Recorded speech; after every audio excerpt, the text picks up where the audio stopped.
Football বিশ্ব কি তবে চিরতরে তার সৌন্দর্য আর নিরপেক্ষতা হারাতে বসেছে?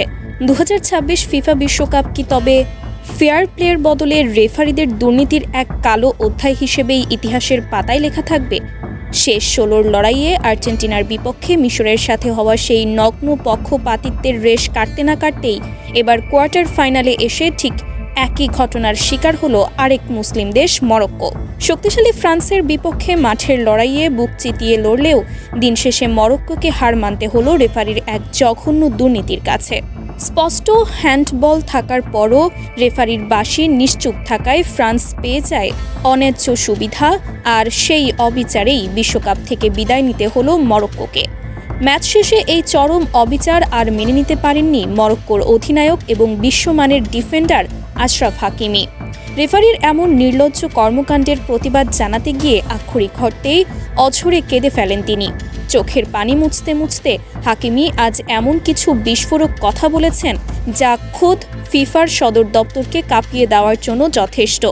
মরক্কোর সাথে ঠিক কী দুর্নীতি করেছে রেফারি, আর কেঁদে কেঁদে হাকিমি বা কী বললেন? আজকের এই অত্যন্ত চাঞ্চল্যকর প্রতিবেদনে আমরা মাঠের ভেতরের সেই ভয়ঙ্কর প্রহসনের আসল চিত্রটি আপনাদের সামনে উন্মোচন করব।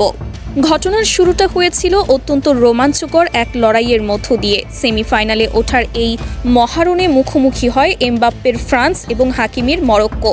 শুরু থেকেই আক্রমণ আর পাল্টা আক্রমণে জমে ওঠে ম্যাচ।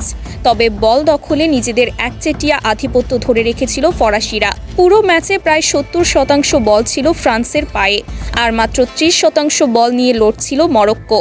কিন্তু এই অল্প বল পজিশন নিয়েই ফ্রান্সের রক্ষণভাগকে রীতিমতো কাঁপিয়ে দিচ্ছিল মরক্কানরা।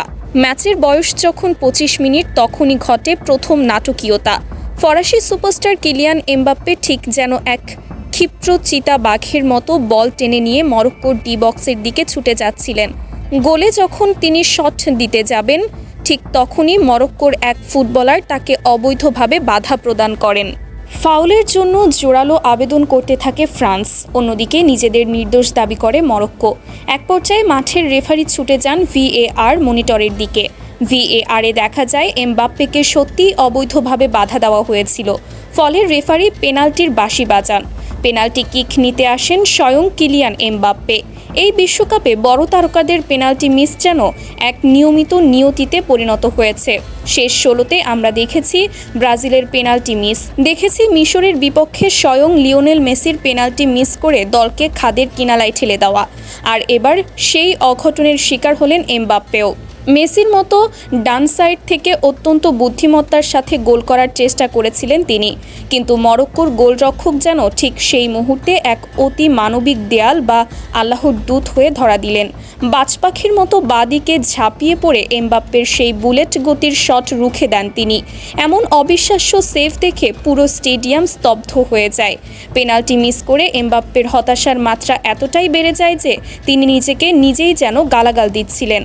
প্রথমার্ধ জুড়ে মরক্কো নিজেদের রক্ষণকে দুর্ভেদ্য এক দুর্গে পরিণত করে ফ্রান্সকে আটকে রাখে।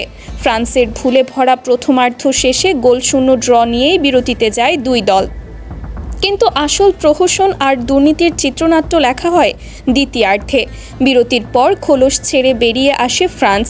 একের পর এক আক্রমণে মরক্কোর সীমানায় ত্রাস ছড়াতে থাকে তারা। ম্যাচের বয়স তখন 58 মিনিট।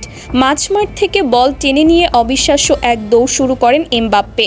ডি বক্সের অনেক বাইরে থেকে প্রায় 7-8 জন মরক্কান খেলোয়াড়কে বোকা বানিয়ে মাথার ওপর দিয়ে এক জাদুকরী দূরপাল্লার শট নেন তিনি। এবার আর কোনো ভুল নয়, বল সরাসরি আশ্রয় নেয় জালের ঠিকানায়। এই জাদুকরী গোলে পেনাল্টি মিসের হতাশা ভুলে বুনো উল্লাসে মেতে ওঠেন এমবাপ্পে। এরপরই যেন খেলার নিয়ন্ত্রণ পুরোপুরি নিয়ে নেয় ফ্রান্স। সময় যত বাড়তে থাকে ফ্রান্সের আক্রমণের ধার তত বাড়তে থাকে। মাঝমাঠ থেকে বল টেনে নিয়ে এবার জাদু দেখান উসমান দেমবেলে। দূরপাল্লার এক দুর্দান্ত শটে গোলবারের বাদিক দিয়ে বল জালে জড়িয়ে ব্যবধান দ্বিগুণ করেন তিনি। কিন্তু দর্শক, এই গোলের পেছনেই লুকিয়ে আছে সেই ভয়ঙ্কর দুর্নীতির গল্প।